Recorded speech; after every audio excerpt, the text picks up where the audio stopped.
नमस्कार आप सभी, मेरा नाम है अशोक वीर यादव एडवोकेट और मैं आप सभी के लिए लीगल एडवाइस वीडियोस अपलोड करता हूं जो कि आप सब लोग लाइक करते हैं, पसंद करते हैं, शेयर करते हैं और सब्सक्राइब भी करते हैं। अब तक नहीं किया है तुरंत करिएगा और दूसरे लोगों तक भी जानकारी को जरूर शेयर करिएगा। आज का जो जजमेंट है वो मैं आपको बहुत ही आसान शब्दों में, हालांकि जजमेंट बहुत बड़ा है तो बता नहीं पाऊंगा, लेकिन कुछ जो पॉइंट्स हैं जो कि सिर्फ और सिर्फ आपके काम के लिए ही हैं, मैं वही आपको बता दूंगा। ज़्यादा जानकारी के लिए आप हमारे दिए हुए नंबर पर हमें संपर्क कर सकते हैं, हमारी लीगल एडवाइस भी ले सकते हैं हमसे।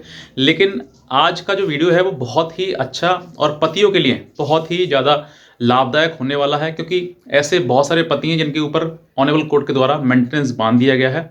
अब उनके पास कोई रास्ता नहीं है बचने का। वो सोचते हैं कि सर क्या करें, क्योंकि हर वकील, हर व्यक्ति आपको ये कहता है कि मेंटेनेंस तो पत्नी को देना ही पड़ेगा, जो कि एक बहुत बड़ा झूठ है। और कि जिसमें कि कोई भी किसी प्रकार से उसके सर्कमस्टांसेस केस की नहीं देखता है, सीधे सीधे मुंह से जैसे ही कहा उसने वैसे कह दिया कि सर मेंटेनेंस तो पत्नी को देना ही पड़ेगा। लेकिन ये सत्य नहीं है, ये बहुत बड़ा झूठ है, जिससे कि पतियों की हिम्मत टूट जाती है और पत्नियों का जो बुरा बर्ताव है वो लगातार पति के प्रति जो है क्रूर से क्रूर होता चला जाता है। तो ये आज मैं आपको उन पतियों के लिए ही ये बताना चाहूँगा कि आपके पास ऐसा नहीं है कि आपके पास सॉल्यूशन नहीं है, रास्ता नहीं है, सब रास्ते बंद हो गए, ऐसा नहीं है। जहाँ समस्या है वहाँ समाधान भी है। ऐसा कहते हैं ना कि इस धरती पे आज तक ऐसी कोई समस्या नहीं बनी जिस समस्या का समाधान ना हो। बस फर्क है ढूंढने का। मतलब हर व्यक्ति को वो ढूंढना है कि भाई हमें इस तरह की चीज़ें हमारे सामने आई हैं तो हमें उन सब चीज़ों का किस तरीके से सॉल्यूशन ढूंढना है। तो आज मैं आपको वो जजमेंट बताऊंगा जिसमें जिन पतियों के ऊपर आज तक मुकदमा करके उनकी पत्नियों ने, हालांकि साथ रहना या ना रहना ये तो बात की बात है, लेकिन काफ़ी कोशिश करने के बाद पति भी करता है, पत्नी भी करती है, लेकिन कहीं ना कहीं बन नहीं पाती है। तो वो कहीं ना कहीं ऐसे सिचुएशन में, ऐसी कंडीशन में आ जाते हैं जहाँ पर पत्नी अपने मेंटेनेंस लेने की पति के ऊपर मुकदमा करती है और उस दौरान जो है वो कोर्ट जो है वो उसमें कुछ ना कुछ कोई रकम आपके अनुसार बांध दी जाती है। अब इसमें एक्सपर्टी भी हो सकता है एक तरफा, या फिर कंटेस्टेड भी हो सकता है, तो दोनों तरीके से हो सकता है। लेकिन जो आज मैं आपको जिस जजमेंट का हवाला देने वाला हूँ उस जजमेंट का नाम आपने पहले भी सुना होगा, लेकिन अगर आपने नहीं सुना अब तक तो मैं कहता हूँ आज जरूर सुनिएगा और सुनने के बाद इसको पढ़ने की कोशिश करिएगा। और जो वकील आपसे कहता है, आपका या अपना ही वकील क्यों ना हो, जो ये कहता है कि मैं आपको, आपकी पत्नी है तो आपको मेंटेनेंस देना ही पड़ेगा, तो उनको ये पढ़वाना जरूर, जो मैं आपको बताने वाला हूँ इस वीडियो के माध्यम से। अगर आप नए हैं तुरंत सब्सक्राइब कर लें अभी, और दूसरे लोगों तक भी इस जानकारी को जरूर शेयर करें।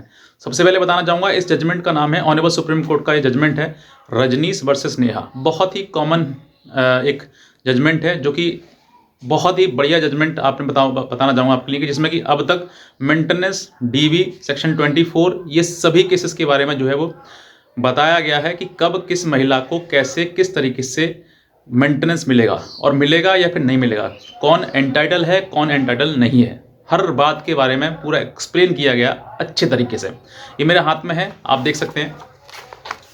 जितना दिखाई दे रहा है मैं आपको उतना दिखा देता हूँ आपके लिए। साफ साफ हो सकता है नज़र ना आ रहा हो, लेकिन जितना मैं आपको बता पा रहा हूँ उतना समझिए। देखिए, रजनीश वर्सेस नेहा का ये जजमेंट है और ये 2020 का लेटेस्ट जजमेंट है। इस जजमेंट के आधार पर आपके पास जितने भी मेंटेनेंस केसेस हैं, वो मेंटेनेंस केसेस में कहीं ना कहीं वो कमी त्रुटि निकल ही आती है, जो कि इस जजमेंट के आधार पर दी गई है। इस जजमेंट के आधार पर ही मेंटेनेंस दिया जाएगा और इस जजमेंट के आधार पर ही मेंटेनेंस नहीं दिया जाएगा। मतलब डिपेंड्स करता है कि क्या क्या कंडीशंस फॉलो होनी चाहिए जिनके आधार पर आपको ये मेंटेनेंस देना होगा या फिर नहीं देना होगा। सबसे पहले एक छोटी सी बताना चाहूँगा जो बहुत कॉमन है, क्योंकि हर केस में जो कॉमन मिल जाती है।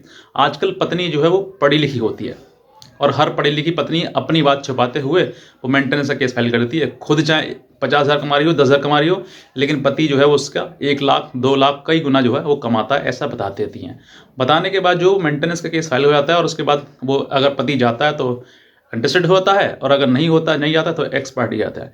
लेकिन इसमें साफ साफ बात कही गई है कि अगर आपकी पत्नी पढ़ी लिखी है, यानी कि जो वाइफ पढ़ी लिखी है, तो पढ़ने के दौरान जो है वो अपना काम कर सकती, सक्षम है।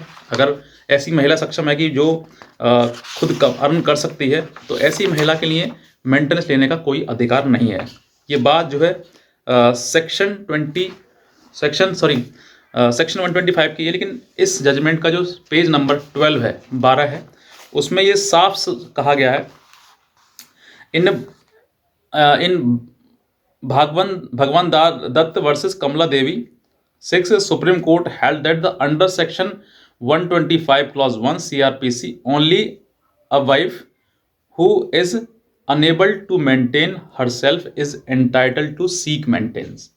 मतलब वही पत्नी मेंटेनेंस की हकदारी है जो कि अपने आप को मेंटेन करने में अनेबल है, मतलब खुद को मेंटेन नहीं कर सकती है, वही पत्नी जो है वो आपसे मेंटेनेंस लेने की हकदारी है। बाकी ऐसी कोई भी नहीं है पत्नी है जो, अब इसमें देखिए जो पत्नी अनपढ़ है, कुछ नहीं पता है उसको, कोई उसको हुनर नहीं आता है, तो वो पत्नी जो है वो मतलब एंटाइटल है कि आपसे वो मेंटेनेंस ले सकती है। लेकिन अगर जो पत्नी अच्छी पढ़ी लिखी है, वेल एजुकेटेड है, MCA BCA MBA BCom MSc वगैरह करी हुई है, तो ऐसी पत्नी जो आपसे एंटाइटल नहीं है, क्योंकि वो अपने आप में सक्षम है, वो अपने आप को मेंटेन कर सकती है। तो ऐसी जो पत्नी वाइफ है उसको मेंटेन देने का कोई भी आपका अधिकार नहीं बनता है, ना पत्नी को लेने का अधिकार बनता है। ये साफ इसमें बात कही गई है रजनीश वर्सेस नेहा। दूसरा पॉइंट और एक बताता हूँ आपको, लें ये आपको समझ में आ गया होगा।